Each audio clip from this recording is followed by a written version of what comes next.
सब जानते हैं कि रिसेंटली ही G7 की समिट के लिए prime minister Narendra Modi Japan गए थे और उसके बाद जापान से रवाना हुए ऑस्ट्रेलिया। सिडनी में प्राइम मिनिस्टर नरेंद्र मोदी का बहुत अच्छे तरीके से इस्तकबाल किया गया, वेलकम किया गया। आसमान पर वेलकम मोदी लिखा गया। इसकी वीडियो आज आप स्क्रीन पर भी देख सकते हैं। पाकिस्तानी आवाम को भी दिखाने वाले हैं और उनसे यहाँ पर ये पूछने वाले हैं कि अगर किसी भी इंटरनेशनल मीटिंग की बात की जाए तो इंडिया को लाजमी इस वक्त इन्वाइट किया जा रहा है। प्राइम मिनिस्टर नरेंद्र मोदी को इस वक्त लाजमी इन्वाइट किया जा रहा है और साथ साथ इंडिया की और प्राइम मिनिस्टर नरेंद्र मोदी की भी बहुत ज्यादा तारीफ हमें दुनिया भर के लीडर्स की जुबान से सुनने को मिल रही है। अगर पाकिस्तान की बात की जाए, इस वक्त अगर हम कहीं पर जाना भी जा रहे हैं, किसी इंटरनेशनल मुल्क में, किसी फॉरेन कंट्री में जाना भी जा रहे हैं, तो हमें रिजेक्ट कर दिया जाता है। इसके पीछे की क्या वजूहात है, आए जानते हैं लोगों से। जय हिंद दोस्तों, प्रधानमंत्री नरेंद्र मोदी इस समय अपने ऑस्ट्रेलियाई दौरे पर हैं। सिडनी में पीएम मोदी का स्वागत खास और अलग अंदाज में किया गया है।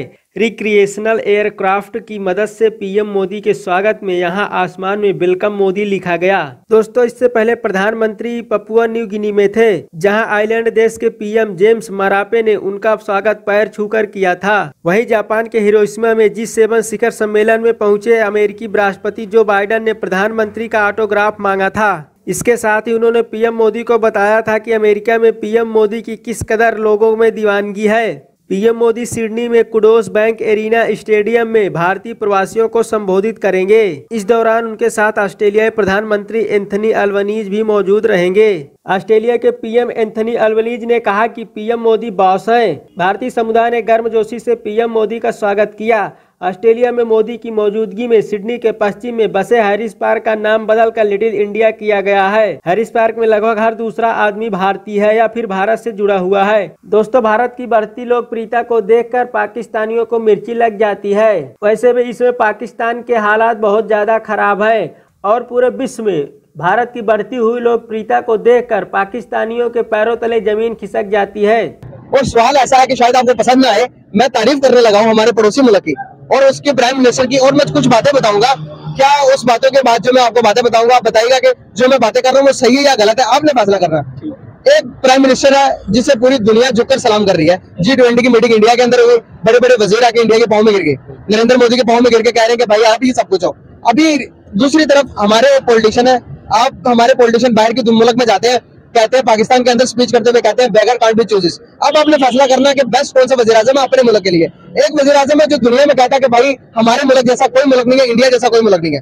वो अपने मुल्क की मतलब कि बढ़ाने के लिए काम करता, तरक्की के लिए काम करता। और दूसरी तरफ हमारे मुल्क के कौन सा ऐसा वजीर आजम है जो मुल्क की तरक्की के लिए काम करता है। लास्ट क्वेश्चन मेरा ये है, अभी रिसेंटली नरेंद्र मोदी गए हुए ऑस्ट्रेलिया के अंदर, ऑस्ट्रेलिया के अंदर गए हैं तो जो ऑस्ट्रेलिया के प्राइम मिनिस्टर है उन्होंने कहा Modi is a boss, Narendra Modi boss है।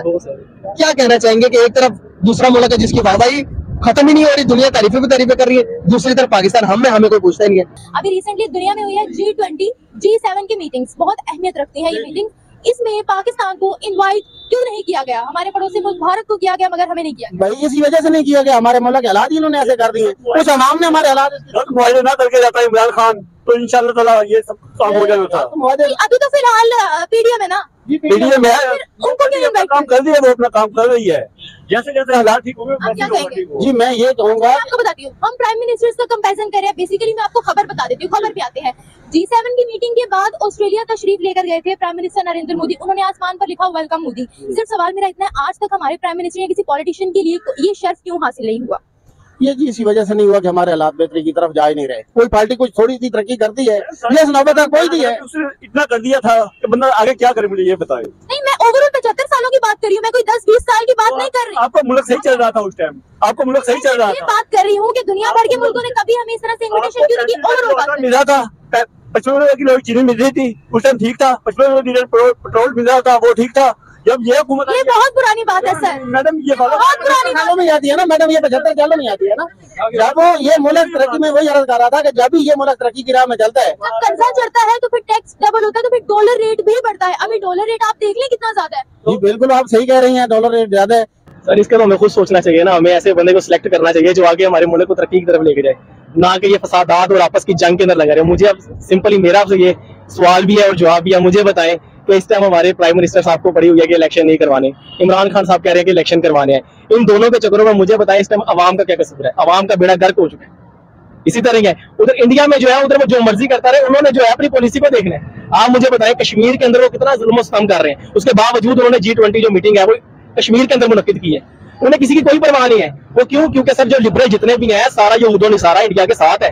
हम इस्लामी मुल्क में रहते हैं ना, पाकिस्तान में रहते हैं। मुझे बताएं पूरे वर्ल्ड के अंदर जो अमेरिका है वो कहता है कि जी मेरे जैसा अमन पसंद कहीं नहीं है। मुझे बताएं लीबिया में, उसके बाद शाम में, मिस्र में, अफगानिस्तान में, मुझे बताएं अमेरिका ने आके अपनी वो नीटो की फोर्स लाके वहां हमले करता है, उनके घर वालों को, उनके पेरेंट्स को शहीद करता है, उनके घरों को तबाह करता है, बाद में आके उन्हीं बच्चों के ऊपर सर के ऊपर हाथ रखे कहता है जी मैं आपका खैर खाऊं। मैं एक दफा फिर कहूंगा कि हम बहुत मुतमईन हैं उनसे, और जो हमारी टॉप लीडरशिप है, जो हमारी जो लीड कर रहे हैं मुल्क को, तो वो इस हवाले से बहुत बेहतर सोचते हैं। और ओवरऑल उसकी जो जितनी सिचुएशन है वो बेहतर अंदाज से, जिस तरह बिलावल ने लास्ट टाइम विजिट किया उधर हिंदुस्तान, वहां पे चला गया, जिस तरह उसने उसको अटेंड किया अपनी मीटिंग को, तो जाहिर सी बात है कि ये काफी टॉप लेवल वाली बात है। हिंदुस्तान जो अच्छा पहले जब उन्होंने इनविटेशन भेजी हमने कुछ प्रॉपर तरीके से आंसर नहीं किया, फिर बिन बुलाए हम लोग वहां पर चले गए। ये क्या डेवलपमेंट में, पाकिस्तान की डेवलपमेंट में या पॉलिसी मेकिंग में इंक्लूड किया जाएगा? बिल्कुल, पॉलिसी तो अल्टीमेटली है, क्योंकि जो जिस तरह हमारी वजीर खारिज है वो तो जाहिर सी बात है कि पॉलिसी के बगैर तो नहीं चल सकता है।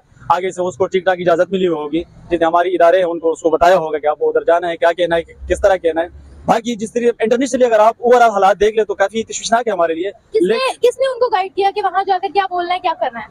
ये तो बहरहाल मैं नहीं कह सकता, जाहिर सी बात है, क्योंकि हम इतना जो हमारी अप्रोच नहीं है। बहरहाल हमें बड़ी बड़ी इंटरनेशनल मीटिंग्स में इनवाइट क्यों नहीं किया जा रहा, या उस तरीके से हमारा वेलकम क्यों नहीं किया जा रहा जिस तरह से इंडिया का प्राइम मिनिस्टर नरेंद्र मोदी का किया जा रहा है? इंशाल्लाह एक दिन इसी तरह होगा कि हमारा भी वेलकम होगा। और इंशाल्लाह जिस तरह, अगर आपको प्रीवियस में याद है, जिस तरह हमारा जनरल अयूब खान था, वो जब अमेरिका उसने विजिट किया हुआ था, अगर आपको याद हो तो किस तरह उसका वेलकम किया हुआ था, रेड कारपेट की उसकी वेलकम हुई थी। तो इंशाल्लाह किसकी रेड कारपेट? ये जनरल अयूब खान की, अगर आप प्रीवियस में जाए तो आर्मी के थे सर, जो भी था पाकिस्तानी तो था ना, हमारा लीडर तो था उस टाइम, सदर था। अभी के लीडर्स की बात करें, करंट की बात करें, करंट की में ये किसका रेड कारपेट पे वेलकम किया गया है आपको पता है? तुर्की में हमारे प्राइम मिनिस्टर शहबाज शरीफ ने बोला कि मैं आ रहा हूँ, उन्होंने बोला नहीं कोई जरूरत नहीं है, अभी हम आपकी मदद नहीं कर सकते, हम खुद क्राइसिस में घिरे हुए हैं।